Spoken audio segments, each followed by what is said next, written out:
We find out that Michael Ironside is actually nothing more than a level 2 hired goon, as he gets his ass chewed by Cohagen. We also get a helpful breakdown of the villain's plans. As long as the turbinium keeps flowing, I can do anything I want. Quato wants what's in Quaid's head, and he might be able to get it, because they say he's psychic. And I have a plan to keep this from happening. Do you think you could play along? Yes, sir. Because otherwise I'll erase your ass. Wait, he'll erase his ass? Like his whole ass? Or will he erase his memory of having an ass? Maybe just the crack. Will he only have one butt cheek? How will he sit? How will he poop? Quaid is hailed by a cab, and just in the nick of time, because things get real violent real fast. Damn you, Vinny! What the hell was that? An accident? That's the rebels, man! Well, what do the rebels want? What do the rebels want? Weren't you obsessed with Mars earlier? Remember all those news reports you were watching? What, did you just tune out all the talky bits? He asks Benny to take him to Venusville. And yes, it's exactly what it sounds like. Looking for Melina. Well, she's busy. But Mary here, she's free. Come on, do we really have to censor that? They're clearly fake.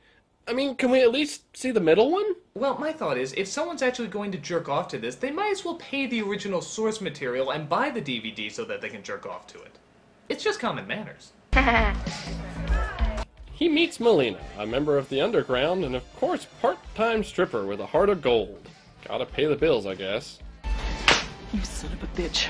But that wasn't the most harmonious reunion, and she kicks him out of the club.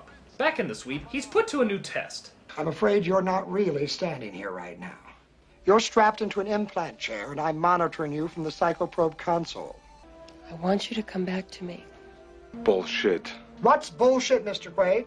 That you're having a paranoid episode triggered by acute neurochemical trauma? Swallow this. It's a symbol of your desire to return to reality. What are you doing? You have to offer him a blue pill, too. It doesn't work without it. After seeing some revelatory sweat beads, Quaid chooses door number 2 and shoots the doctor in the head. And then all hell breaks loose. But then he gets another shot to the nuts courtesy of his lovely not wife, and it looks like Melina had a change of heart.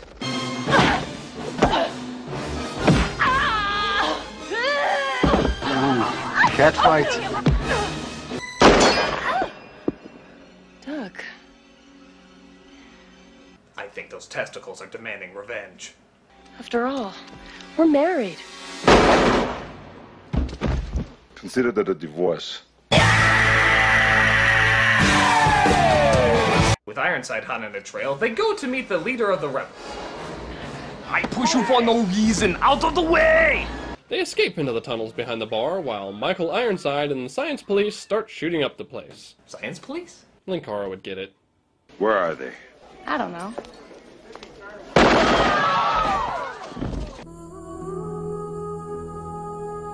Cohagen orders Ironside to retreat and has the air to Venusville shut off. Meanwhile, Melina, Benny, and Quaid make it to Quato. What do you want, Mr. Quaid? He was my favorite garbage pail kid.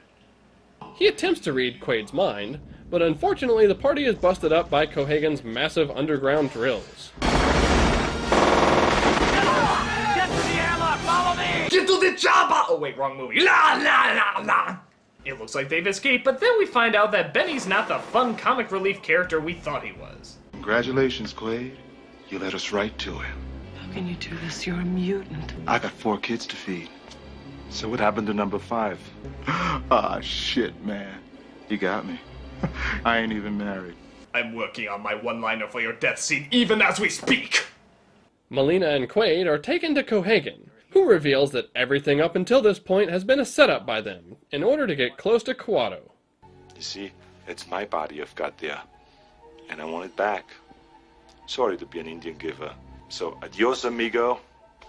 And thanks for not getting yourself killed. Hey, maybe we meet in our dreams. They're ready to re-implant Hauser into Quaid, so he's strapped into the chair. And what about the poor innocent people in Venusville? Fuck him. Okay. Oh, Quaid, I'm having a party tonight. Why don't you and Melina drop by? Remind him, Doc? Oh, sure. See you at the party. But of course, he's not the type to be tied down. And after summoning the biggest Arnold face you've ever seen in a movie, they bust loose and make it to the reactor area. Penny has upgraded his cab and goes after Quaid and Melina. Quaid manages to drill through the oil line to disable the drill dozer, leading to one of the most over-the-top lines in movie history.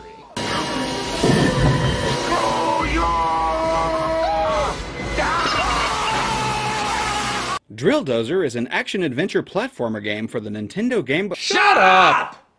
Luckily, in Benny's attempt to murder them, he has led them directly to the reactor room. There's a few more goons to fight off, though, and Quaid finally gets to use that cool Hollow Watch thing from before. Next up is Ironside, aka Richter, and after a fight on the elevator, he is abruptly disarmed.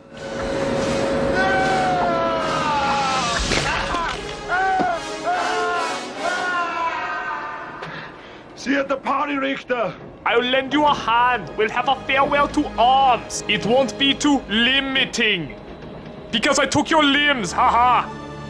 But once again, the fun is spoiled, and the firefight ensues, once again disrupturing the room.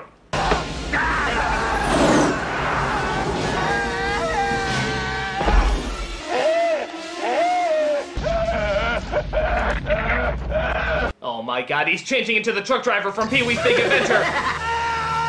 Quaid does manage to start the reactor, but shortly afterward, he and Melina are sucked out as well.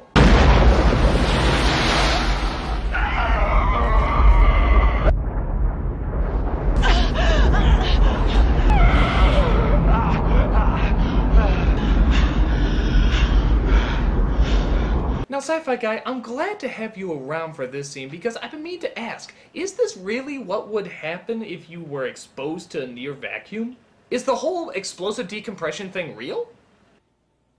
I have no opinion on the effects of the phenomenon referred to as explosive decompression. Really? You got nothing for me? The effects of explosive decompression have never been fully tested on the human body. Oh, okay then. Maybe I'll ask Mars Girl. No. I can tell you one thing, though. Even if the planet suddenly did gain an atmosphere, if that whole eye bulging thing did happen, that doesn't just magically go away. You can with Arnold's face! You shoot me in the eye, I just put it back together! And so Quaid saves the day, gets the smoking hot lady, and lives happily ever after. Just like a real action hero. Lending more evidence to the theory that this is all a dream. Oh look, that's just a fade to white. It's totally real. There's no evidence saying that it isn't. Are you kidding? They were just talking about it being a dream. Plus, the whole blue sky on Mars thing? Yeah, but what about the dirty look Manny DeVito gave him? What about the bead of sweat on the recall guy's face? Why would we see multiple scenes of Quaid absent if it's just supposed to be in his memory? He saves the day, gets the girl, aliens? It's exactly what the used car salesman at Recall promised him. I bet Quaid's construction worker ass is laid out lobotomized at the Recall Center now. Actually, there are multiple ways to view this movie. However, the director's personal view was that it was totally real, and personally believe that Sci-Fi Guy is a complete and total douche face. Are you editing Wiki to win an argument? No. Oh, that's it. I'll have to listen to any more shit from you. Go to the corner! Ho ho ho! You can't put me in the corner this time. I'm in my own house, control center. Ah, but you forget, I'm editing the review. And mute. So that was Total Recall. How does it measure up? Surprisingly pretty well. The story was solid, the early digital effects were well integrated, and by God, the practical effects were amazing. Of course, being an Arnold movie, it still has its goofy points, but overall, it was a lot of fun. It was all the fun of a bad movie without it actually being a bad movie. So I enjoy it big time. And to answer the question, was it a dream or was it real? I don't give a shit. And frankly, neither should you. I just want to screw with that Sci-Fi Guy, which is always a lot of fun. Yes. I'm the Nostalgia Critic guy, remember it, so you don't have to! Okay, we'll split the difference. Here's the nostalgia clip of the day.